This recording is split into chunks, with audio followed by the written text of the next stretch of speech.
নমস্কার বন্ধুরা, আপনাদের সবাইকে স্বাগত জানাই।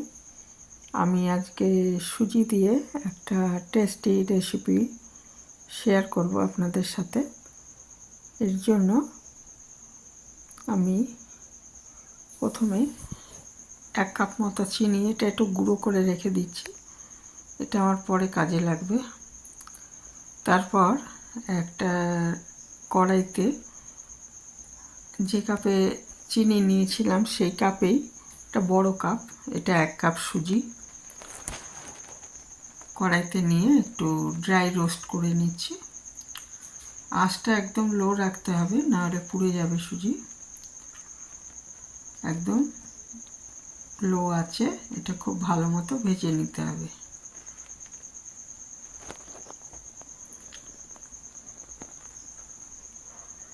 এটা আঁচটা বাড়ালে পুড়ে যাবে এবং খেতে ভালো লাগবে না, তাই আঁচটা একদম লোতে রেখে আস্তে আস্তে এটা ভেজে নিতে হবে। আর এটা খুব অল্প সময় তৈরি করা যাবে, আর এটা ঠাকুরে ভোগ নিবেদনের জন্য ব্যবহার করতে পারবেন। এখানে দেখুন সুজিটা ভাজা হয়ে গেছে। আমি ছোট 1 কাপ শুকনো নারকেল, শুকনো নারকেল আর কি, কেনা যে পাওয়া যায় শুকনো নারকেল, সেটা আমি একটু ড্রাই রোস্ট করে নিচ্ছি। ভালো মতো করে নিতে হবে একদম, যাতে ভালো মতো এটা ভাজা হয়ে যায়। লাল হয়ে যাবে যখন, তখন বুঝতে হবে এটা হয়ে গেছে। এটা দিলে এটা মানে রেসিপিটার স্বাদ অনেক বেড়ে যাবে। তো আমি এটা যেটা বানাচ্ছি সুজি দিয়ে, সেটা হচ্ছে সুজির লাড্ডু। এটা ভোগের জন্য বানাতে পারেন, ঠাকুরকে ভোগ নিবেদন করেন অনেকে, যেমন সামনে জগন্নাথ দেবের রথযাত্রা আসছে, ওই দিনও বাড়িতে অনেকে ঠাকুরের জন্য নানা রকম ভোগ বানান। তার মধ্যে কিন্তু এটাও বানিয়ে ফেলতে পারেন খুবই অল্প সময়ে। অন্যান্য জিনিস তো বানাবেনই, তার সাথে এটাও বানিয়ে নিতে পারেন খুব অল্প সময়ে। খুবই একটা সুস্বাদু রেসিপি, যেটা ভগবানকেও নিবেদন করা যায়, আর যে কোনো সময় করে নিতে পারেন। তো এখানে এই নারকেলটা আমার শুকনো নারকেল ছিল, সেই জন্য ব্যবহার করেছি। যদি না থাকে সেক্ষেত্রে কুড়ানো নারকেল, তাজা নারকেল কুড়িয়েও দিতে পারেন। তো এটাকে আমি ভালো মতো লাল করে ভেজে নিয়ে এটা নামিয়ে রাখবো। আর ওই চিনিটা কিন্তু আমি গুঁড়ো করে রেখেছি, ওটা আমার পরে কাজে লাগবে। আর এটা দেখুন একদমই ভালো মতো ভাজা হয়ে গেছে, এটাকে আমি নামিয়ে রেখে দিচ্ছি। একদমই লাল হয়ে গেছে, আর বেশি একদম খুব ভালো মতো ভাজাটা হয়েছে, রঙটা দেখে বুঝতে পারছেন। এরপরে ওই যে সুজিটা আমি নামিয়ে রেখেছিলাম ড্রাই রোস্ট করে, তার মধ্যে 1 কাপ, যে কাপে মেপে আমি সুজি নিয়েছিলাম সেটার 1 কাপ ঘরের উষ্ণতায় রাখা দুধ, ফোটানো দুধও দিয়ে ফুটিয়ে রেখেছিলাম, দুধটা ফুটিয়ে ঠান্ডা করে রেখেছিলাম। ঘরের উষ্ণতায় রাখা দুধ হতে হবে, ঠান্ডা দুধও নয় আবার একদম ফুটন্ত দুধও নয়। দিয়ে এটাকে সুজিটাকে ভিজিয়ে রেখে দিচ্ছি 15 মিনিটের জন্য। আর এখানে আমি কিছু ড্রাই ফ্রুটস নিয়েছি, আমি কাজু আর আলমন্ড বাদাম নিয়েছি, আপনারা ইচ্ছে করলে সাথে পেস্তাও নিতে পারেন। আর দেখুন চিনিটা আমি গুঁড়ো করে নিয়েছি, চিনিটা রেখে দিচ্ছি। আর এদিকে মিনিট 15 পর দেখুন সুজিটা দুধের মধ্যে একদমই ভিজে এটা ফুলে উঠেছে। তারপর যে কড়াইটায় আমি সুজি আর ওই নারকেল, শুকনো নারকেলটা ভেজেছিলাম, সেই কড়াইতেই আমি আগে 1 চামচ ঘি দিয়ে, অবশ্যই এটা ঘিতে করবেন, সাদা তেলে ভালো লাগবে না, ঘি দিয়ে এর মধ্যে আগে আমি কাজু আর আলমন্ড বাদাম এগুলো ভেজে নিচ্ছি। কাজুটা হাফ করে নিয়েছিলাম, আর আলমন্ড বাদাম এটা একটু কুচি করে নিয়েছি। যদি পেস্তা থাকে পেস্তাও দিতে পারেন।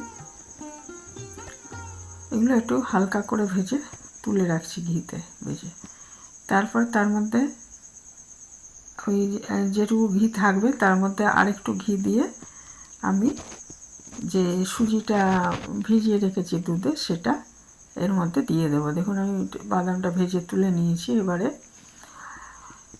এর মধ্যে দিয়ে দিচ্ছি, ওই ঘিয়ের মধ্যে দিয়ে দিচ্ছি ওই দুধে ভিজিয়ে রাখা সুজিটা দিয়ে।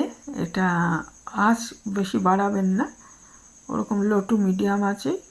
এটা খুব ভালো মতো ক্রমাগত নেড়ে এটা একদম শুকনো শুকনো করে নিতে হবে, শুকনো শুকনো ভাজা করে নিতে হবে। তার জন্য মাঝে আমি আরেকবার ঘি দিয়েছি, মানে ঘিটা একবারে দেবেন না, আস্তে আস্তে দেবেন। একটু ভাজা হয়ে গেলে আবার একটু শুকনো ভাব চলে আসবে যখন, আর একটু ঘি দিয়ে দিলেন, দিয়ে এটাকে একদম খুব ভালো মতো ভেজে নিতে হবে। মানে এই যে এখন একটু দলা দলা ভাব আছে, এটা ভাজলে সম্পূর্ণ চলে যাবে, ঝরঝরে হয়ে যাবে, সেরকম করে নিতে হবে, ঝরঝরেভাবে ভেজে নিতে হবে। জলটা খানিকটা শুকিয়ে যাওয়ার পর আমি আরও 1 চামচ ঘি দিয়ে, এটা অনেকটাই হয়ে এসছে শুকনো ভাব, তখন আবার 1 চামচ ঘি দিয়ে এটাকে আবার ভালো মতো ভেজে নিচ্ছি, যাতে এটা দেখবেন যখন ঠিকমতো ভাজা হয়ে যাবে তখন একদম ঝরঝরে ভাব চলে আসবে এখানে। তো সেই পর্যন্ত এটাকে ভেজে নিতে হবে বারবার নাড়াচাড়া করে, এবং আঁচটা খুব বাড়ানো যাবে না।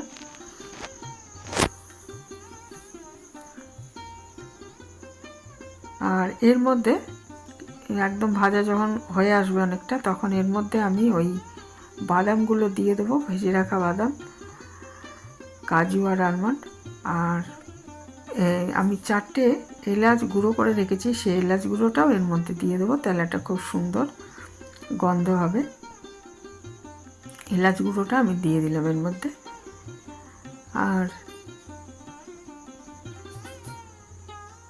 বাদামগুলো এরপরে আমি দিয়ে দিচ্ছি, ভেজে রাখা বাদামগুলো দিয়ে খুব ভালো মতো সব ভেজে একদম ঝরঝরে ভাবটা, মানে দুধটা যে এর মধ্যে তো জল দিইনি, সেই দুধে ভেজানো ছিল, দুধটা যেই শুকিয়ে যাবে তখন এটা সম্পূর্ণ যখন জল শুকিয়ে যাবে তখন এটা ঝরঝরে ভাবটা চলে আসবে। এরকম ঝরঝরে হয়ে যাওয়ার পর এটাকে নামিয়ে সামান্য ঠান্ডা করে নিতে হবে। তারপর ওই যে আমি শুকনো নারকেল কোড়াটা যে ভেজে রেখেছি সেইটা আর ওই গুঁড়ো চিনি, এগুলোকে সব একসাথে মিশিয়ে দিয়ে লাড্ডুর আকারে গড়ে নিতে হবে। অসম্ভব সুস্বাদু হয় খেতে, এবং এটা যে কোনো পুজোর সময়ও বানিয়ে ঠাকুরকে ভোগ হিসেবে দিতে পারবেন। কাজেই এটা করে দেখবেন একবার, খুবই কম সময়ে হয় এবং খুবই সুস্বাদু একটা রেসিপি।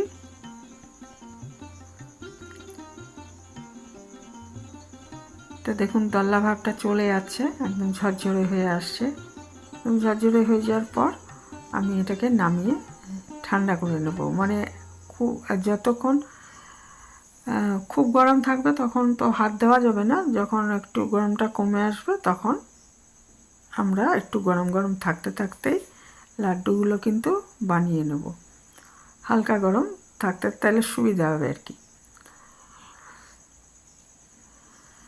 এটা একদমই হয়ে গেছে, নামিয়ে একটু ঠান্ডা করে নিতে হবে। আর আজকে যদি কোনো নতুন বন্ধু আমার চ্যানেলে এসে থাকেন তাহলে চ্যানেলটা সাবস্ক্রাইব করার অনুরোধ রইল, আর পুরানো বন্ধুদের অনেক ধন্যবাদ। দেখুন নারকেল কোড়াটার মধ্যে, ভেজে রাখা নারকেল কোড়ার মধ্যে আমি দিয়ে দিচ্ছি সুজিটা, আর চিনিটাও এরপরে দিয়ে দেবো, এরপর গুঁড়ো করে রাখা চিনিটা, প্রায় 1 কাপ চিনি আমি ব্যবহার করেছি, আর সামান্য কম দিলেও চলতো। এর বেশি আর দেবেন না চিনি, এটাই একদম মানে পারফেক্ট ছিল। মানে 1 কাপ, যে কাপে সুজি মেপে নিয়েছি সেটারই প্রায় সম পরিমাণ, একটু কম, 1 কাপের থেকে একটু কম চিনি নিয়েছিলাম। আর নারকেল কোড়াও 1 কাপ সুজি শুধু না, এর মধ্যে কিন্তু ছোট 1 কাপ নারকেল কোড়াও রয়েছে ভেজে রাখা, সেটাও আছে, সেটাই তো মিষ্টি নেই, কাজেই সেটাও রয়েছে অবশ্য, শুধু 1 কাপ সুজি নয়।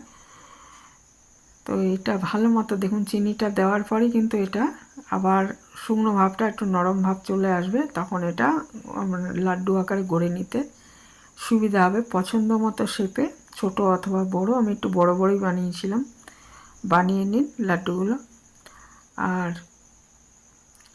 যে দেখবেন একটু ঠান্ডা হয়ে যাবে তখন আরও টাইট হয়ে যাবে এটা। আর ফ্রিজে যদি রাখেন তাহলে তো একদমই টাইট হয়ে যাবে। তবে ঠাকুরকে দেওয়ার জন্য যেটা বানাবেন সেটা ফ্রিজে তো আর রাখা যাবে না, সেটা বাইরেই রাখবেন। ঠান্ডা হওয়ার পর একটু টাইট ভাব চলে আসবে, এরকম নরম ভাব থাকবে না। তো এই ছিল আমার আজকের রেসিপি। কারা কারা এইভাবে বানান কমেন্টে জানাবেন। এখানেই শেষ করছি। ভালো থাকবেন সবাই।